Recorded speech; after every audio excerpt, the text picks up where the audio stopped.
Welcome to another draft here at Benalish, where we have the Clackbridge Troll, the card where the drawbacks are actually advantages. Deathless Knight is obviously also excellent, Sir Conrad, so obviously doesn't feel great passing two solid black cards, but I think Clackbridge Troll, the upside is just way, way, way, way too high. If this wasn't here, I would probably take the Deathless Knight. Sir Conrad is also very powerful, but Deathless Knight does fit in a number of decks, and I think that is worthwhile. Yeah. All right, starting with the Clack.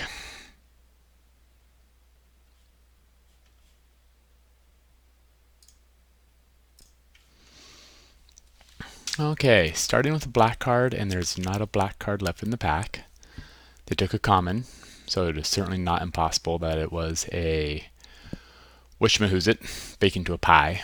So Searing Barrage is really solid. I think it's probably one of the best on colors. Golden Egg defers decisions, and Hypnotic Sprite is a sweet 2-for-1. So this is probably the conundrum in the format in a nutshell. The pretty good card that defers, or really good card in a very narrow deck. I think the upside of Hypnotic Sprite is higher than the best commons, of which Golden Egg is one. So we'll take it, but we'll definitely not fall in love with it. Now this is kind of interesting. We can go for our third color in a row. It's fantastic in the mono red deck and pretty kind of bad everywhere else. Glass Casket is an okay removal, but nothing fantastic, but it's fine. You will certainly play it. Lochwing Paladin, definitely don't know how to say that word, is also fine, but again, you don't miss it. So without any really flexible options, Glass Casket could go in either of these decks, but it really is, it's worse than Reeve Soul. I think the power of Torbrand, that's easier to say, is again super mono-y, but if two people passed on one of the more powerful red cards in the set, I think that's worth looking at. Okay, Charmed Sleep is just solid removal. 7 Dwarves, you don't take this early. Sage of the Falls is fine, but it's just not a must-have. So I think best card in the pack is Charmed Sleep.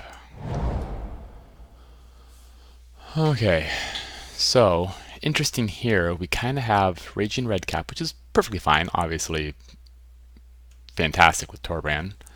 Ferocity of the Wilds does not seem, I haven't been impressed by it, I haven't really seen it. Moonlit Scavengers is good. Prophet of the Peak is the only colorless card. Lost Legion as the only black. I think we might have to kiss Clackbridge Troll goodbye. We'll take a Scavengers for now. See what we see in red. Answer, nothing. I don't really need a second Moonlit Scavengers. I think the first Scalding Cauldron, since we're really not, dialed into a lane, it's probably going to be better. A little surprised to see Reaper of Night here, to be honest. It's been going up in the rankings. Castle Garenbrig is probably the worst of the castles, and frankly the castles aren't that good. And there's also an opt.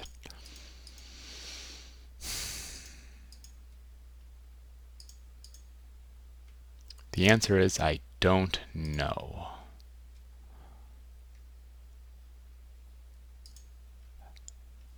Is it opt or is it Reaper of Night? My high end. Let's take the opt just in case this ends up being the red blue. Okay, Curious Pair is probably, kind of ekes in the top 3 green commons. Mantle of Tides have ended up being in their draw deck. Currently not there right now. 7 Dwarves is also not great. These are fine cards. I've just never missed Mantle of Tides if I need it. Speaking of, here it comes back. Don't really want Wishful Merfolk. We'll take Mantle of Tides and kind of see. Seems like blue's the open seat here, but I wouldn't call it wide open by any stretch.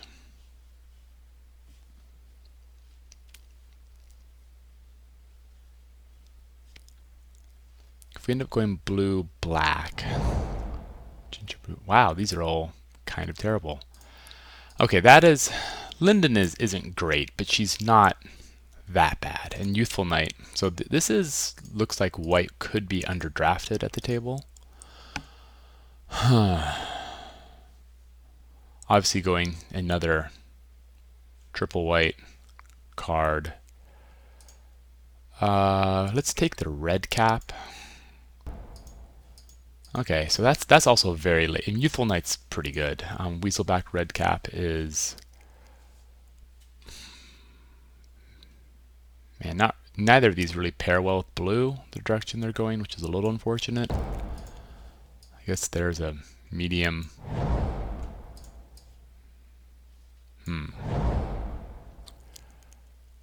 Okay, well.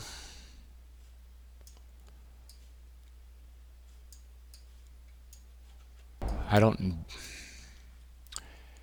answer where I am is a good question. The blue is strongest, but wasn't super open. Unless I just cut in really hard, really hard on black. And there's nothing here that can do that. There's a curious pair, but I don't think that was really going to be enough for, wow, of course now the great green is opened. Slaying Fire is clearly the strongest card. And there's also Sundering Stroke, which is hilarious in the mono red. Both of which, this is actually kind of an interesting face-off. 3-mana instant. Any target. I think it's between these two. The blue has a Runaway Together, which again is fine. I haven't gotten any Merfolk. So do I want the higher mana? 7 mana deals 7 damage. Let's take the Slaying. I think the first Slaying Fire over Sundering Stroke. Ooh. Yeah, we'll take that. That's a tough call.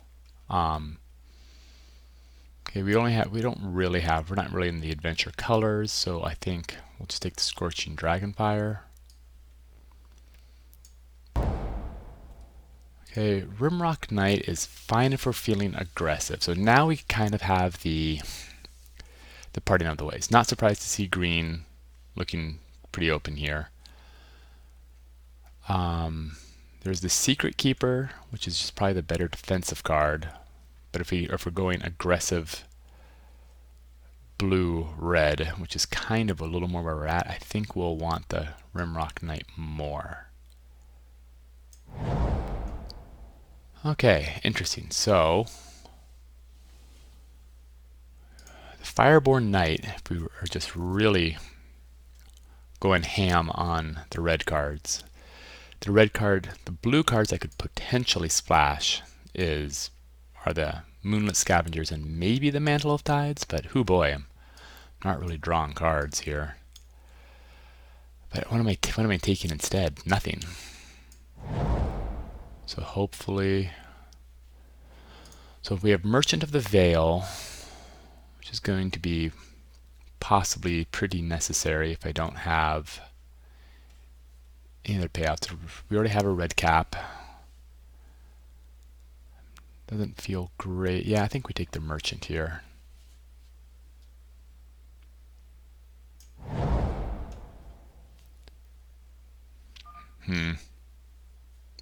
This is gross. The only card that's on color is the Thrill. White black. Wow, that is just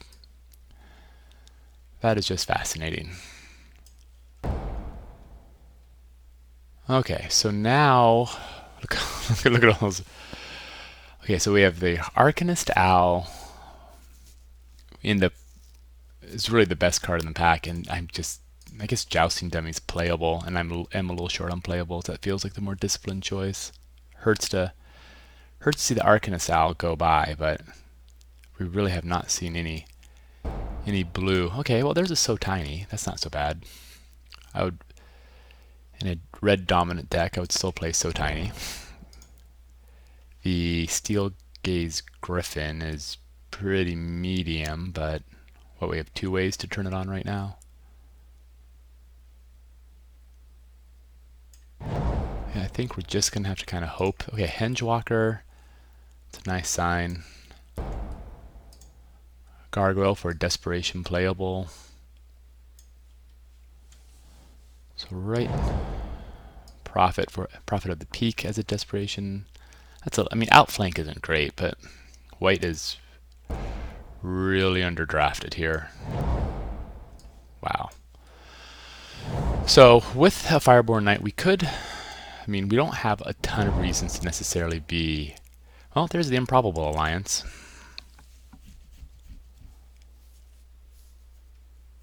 Oathsworn Knight is great. The black was cut.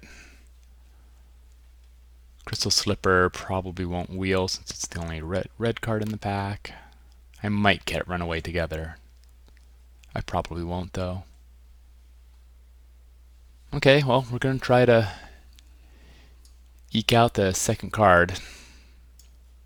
See what comes our way. Wow, a Slain Fire. Well, that's a pretty good sign. The person next to us is not in red, so anything else in here worth thinking about? Okay.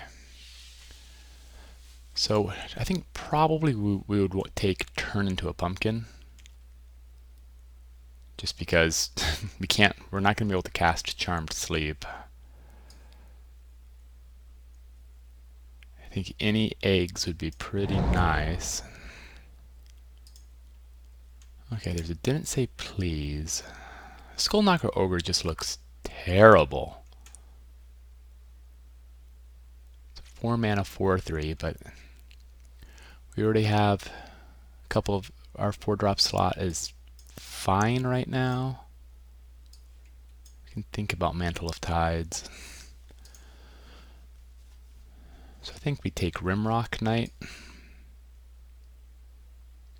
It's a good 2-drop. I don't think we. So what's our removal right now? We have Scorching, Slain, and a Slain. A Scald and Fire, and our 2-drops are almost non-existent. And our curve isn't great, so we'll take the Rimrock. Okay, I think a Golden Egg just to smooth things out. I think that's going to be better than. Look at the Acclaimed Contender. Man, I wonder if there's an on-ramp into white I just missed, but Steel Claw Lance is very good, but we also don't have that many knights. So yeah, we'll just take the freebie. Okay, I think we already have one Steel Gaze Griffin. I'm not sure if the Raging Redcap is going to be any good in this deck. But Merchant of the Veil almost certainly will be. So we'll take that. Yuck, yuck, yuck, yuck.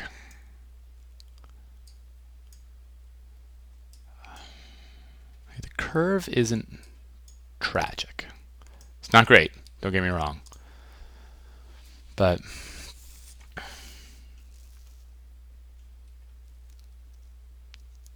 yeah, I don't think it's Mystic Sanctuary. Okay, this is kind of fortuitous. Castle Embereth is fine, and I've enjoyed the Crystal Slipper. It does make the Raging Redcap better. Castle Embereth, Castle Embereth. Slight little pluser to everything. Or the crystal. I think I'm gonna take the castle right now. I'm okay on playables, if not thrilled.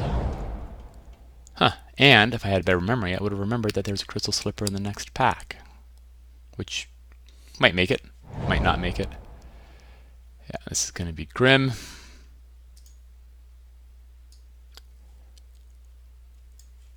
What an interesting draft. So what am I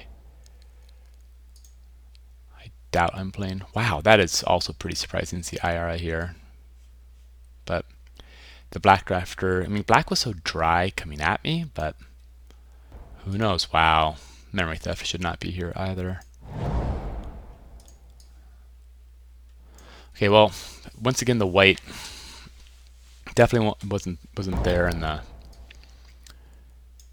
pack, so maybe I don't feel quite so bad about not getting there. An aggressive, so heavy red. So we really want probably as few. I think Mantle of Tides is just not worth it. Group the creatures separately. Easy to splash, easy to splash. We have a golden egg. Turn into a pumpkin sounds good, and that sounds good. So probably the question now here is do we run 16 land?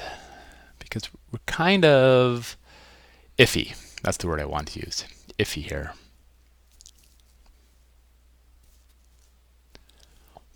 What are our payoffs for drawing multiple cards? We have a Blood Haze, Steel Gaze Griffin, and an Improbable Alliance. So it's kind of really more of a sub theme than it is anything else. Decent removal, which seems fine. Kind of very on plan, and hopefully, you know, Rimrock Knight just uses its Boulder Rush to turn something into a winner, and then go again. So Merchant, what are my triggers that help me draw cards? We have 2 Merchants of the Veil, Golden Egg, 1, 2, 3. I guess turn into a pumpkin on my turn. Backup Thrill, an extra Dwarven Mine, and a Castle Embereth. Yeah, I mean, there are cards. There are cards I will play. We have 1, 2, 3, 4, 5. It's so funny when it gets confused by the. Let's not have that. So if you go 5 and 11, I think I go 4, leaning on the golden egg for a little bit. And then 4 and 10 with the mine and the Castle Embereth. This is not a mountain. That is a mountain. Okay, well, kind of an aggro with a blue splash for some interaction. How many enchantments or artifacts do I even control with the Moonlit Scavenger? Let's think about that briefly. 1, 2, 3, 4, 5, 6, 7. Yeah, okay, that'll be fine. Okay. All right, thanks for watching Benalish Dad. Have a great day.